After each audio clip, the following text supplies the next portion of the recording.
Untuk diketahui, disertasi beliau adalah tentang komunikasi politik Anies Baswedan. Jadi kalau cerita Pak Anies berarti nggak cuma A sampai Z, tapi mungkin kalau ada update sebelum A pasti beliau tahu. Masya Allah. Buat kita dengannya bang. Duduk aja ya kalau nggak kuat. Assalamualaikum warahmatullahi wabarakatuh.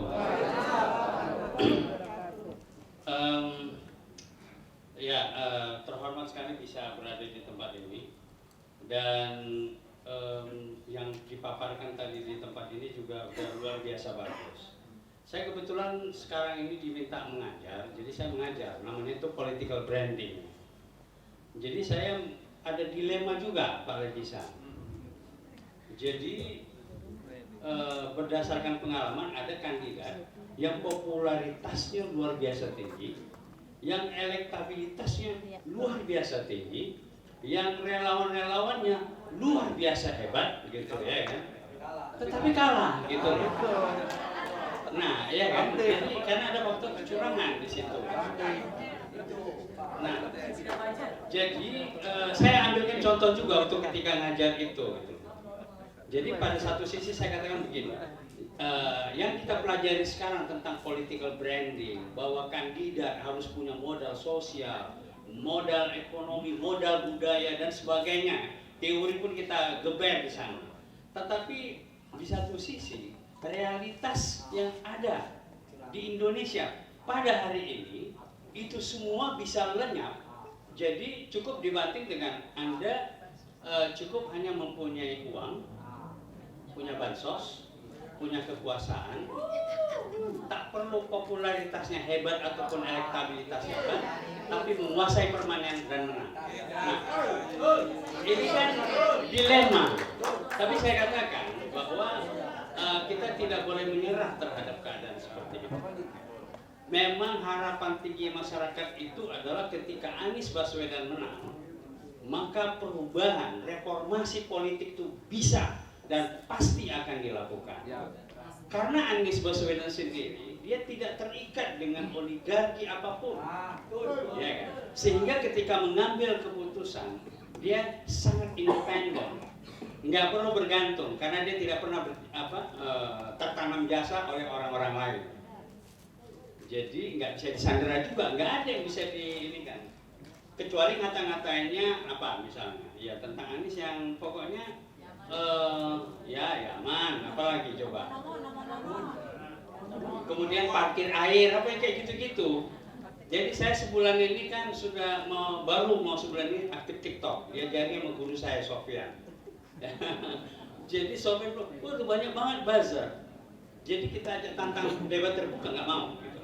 Nah jadi ini adalah tantangannya. Nah sekarang kita bicara tentang pilkada yang luar biasa tadi. Saya setuju Pak. Cuma tantangannya itu adalah diperlukan syarat yang luar biasa terhadap relawan.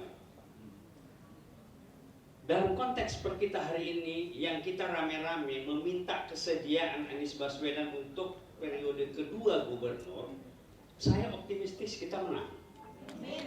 Pilpres berbeda dengan Jakarta. Di daerah-daerah Anda bisa intimidasi. Di daerah-daerah Anda bisa leluasa untuk melakukan pakai uang, pakai macam-macam. Tapi di Jakarta tidak. Di Jakarta, kenapa saya katakan demikian? Jadi ketika Pilpres yang lalu, ya bukan hanya Pak Anies yang keliling Indonesia, saya juga ikut keliling juga. Bukan dibiayai Pak Anies, saya sendiri yang biayai. Namanya juga kita perjuangan, gitu ya kan? Nah, setiap saya pergi ke daerah, termasuk ke Kalimantan, ke Sumatera apalagi itu, luar biasa. Mengatakan bahwa Bang Puan, dulu waktu Pilgub kami ini sudah ke Jakarta. Rame-rame kami ke Jakarta, terjun ke TPS. Nah jadi Jakarta ini, waduh ini mau ngapain aja kan terlihat begitu. Jadi kalau rezim atau siapapun yang mau coba main-main dengan Jakarta, bisa terbakar Jakarta. Indonesia yang akan terbakar. Jadi ini mengingatkan, bukan menakut-nakut, tapi mengingatkan. Jangan main-main dengan Jakarta. Iya, Ustaz Eka ya. Jangan main-main dengan Jakarta. Gitu.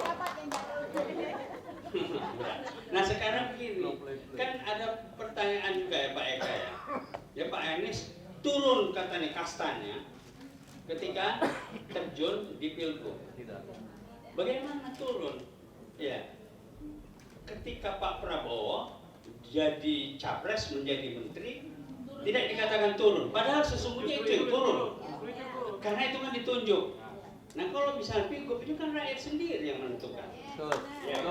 Dan kemudian ada mengatakan katanya menjadi kastanya turun, takam. Saya debat beliau. Saya katakan begini, bahwa di sini ada 150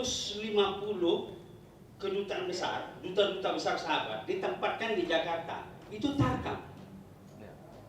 Dan kemudian ada 5.000-an perusahaan besar MNC dan perusahaan nasional yang besar ada di Jakarta. Apakah itu tarkam? Jadi di mana kita mau bilang Jakarta ini tarkam gitu? Tarkam itu antar kampung gitu loh. Masa kita bilang kampung Jakarta dengan seperti itu gitu loh. Ya kan? Nah, kemudian teman-teman kan kita ini kalau saya lihat ya bahwa memang mau tidak mau satu-satunya pilihan Anies Baswedan itu bagi kami ya, bagi kita, bukan bagi Anies biarkan aja istiqoroh dulu ya, tapi bagi kita satu-satunya jalan untuk supaya kita bersama yaitu mempertahankan popularitas, elektabilitas Anies Baswedan tetap stabil sampai 2029. Ya. Nah, kalau misalnya ada yang mengatakan bahwa menjadi gubernur Jakarta akan menjadi batu loncatan untuk Pilpres, apa yang salah? Nggak ada yang salah. Kan ini kan yang ditunjukkan oleh rakyat sendiri yang milih. Yang bermasalah adalah mereka yang menjadi menteri nanti di kabinet Indonesia Majunya Prabowo rame-rame menjadi capres nanti dan bersaing dengan Pak Prabowo sendiri. Itu baru masalah. Kenapa Pak Eka bermasalah? Iya, karena mereka yang ditunjuk oleh Pak Prabowo. Kalau saya ya Pak ya, saya akan sarankan kepada Pak Prabowo, mungkin entah Pak Pendeta Supaya atau siapa gitu yang punya akses kepada Pak Prabowo. Ya, saya mau katakan nih, Pak Prabowo, bagi menteri-menteri yang nanti yang akan Anda pilih, Anda bikin fakta integritas. Bagi siapa yang akan jadi menteri, fokus kepada menteri dan tidak berpikir pada kontestasi lain selama 5 tahun. Sehingga dengan demikian, ya kan, tidak ada, jadi masih 2 tahun lagi nanti. Begitu dilantik 20 Oktober para presiden dan kemudian menteri dilantik, pada hari itu juga sudah dimulai kontestasi Pilpres. Karena apa? Masing-masing menteri ini tadi akan membawa tim medianya, jadi pergi kemana-mana dengan tim medianya gitu. Ya, jadi apa kan nggak membangun jadinya. Nah, kan mestinya itu yang dipersoalkan, bukan gubernur. Jadi insya Allah ya kita akan tetap bersama ya. Saya kira bahwa ada kebanggaan kita bersama sebagai relawan Anies Baswedan karena kita berpihak kepada kebenaran, berpihak kepada moral, bukan berpihak kepada yang lain-lain. Saya kira demikian. Terima kasih. Wabillahi taufiq wal hidayah. Assalamualaikum warahmatullahi wabarakatuh. Izin Pak Legisan, jeda sedikit sebentar. Mohon maaf Bapak Ibu, sedikit menyampaikan pengumuman bagi mobil yang bernomor polisi B2745 Toyota Vios ya, warna silver dan